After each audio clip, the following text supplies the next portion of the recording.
Pembangunan pondasi pagar yang diduga mencaplok sempadan pantai terjadi pada proyek Hotel Canggu Interkontinental. Hebatnya lagi, pihak hotel bahkan menguasai akses jalan yang biasa digunakan warga untuk upacara melasti. Kondisi demikian membuat warga protes dan menuntut agar kondisi dikembalikan seperti semula.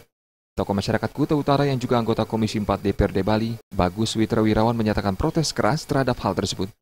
Selain melanggar sempadan pantai dan menguasai akses jalan menuju Pura Dalam dan Banjar Adat Canggu, Bagus Witrawirawan juga mengatakan pihak hotel juga menguruk saluran air.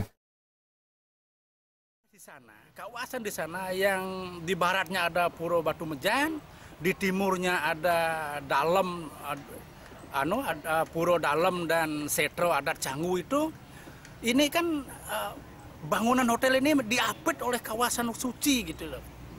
Nah inilah. Jadi sewaktu-waktu mungkin pantai itu akan dipakai untuk sarana upacara atau apa biar tidak terganggu gitu. Sama-sama bertoleransi gitu menurutnya. Dan mohon pihak terkait dalam hal ini duduk bersama, berbicara bersama, selesaikan dengan baik, kemudian bikin yang bagus lah. Biar tidak ada yang dirugikan, kemudian tidak ada emosional di sana, apalagi yang dengar informasi masyarakat di sana akan demo terkait dengan masalah ini. Nah, coba dikaji kembali. Yang terpenting di sini, kalau toh tembok itu bermasalah, ya mungkin tembok itu dibongkar, kemudian biarkan hamparan luas ke pantai.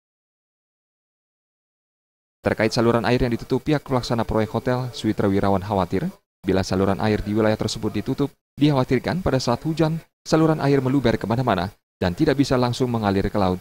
Hal ini tentunya membuat kotor pantai Canggu, apalagi pantai tersebut kerap digunakan untuk keperluan upacara yatnya. Alit Sidi dan Agus Sudiatmika, Bali TV.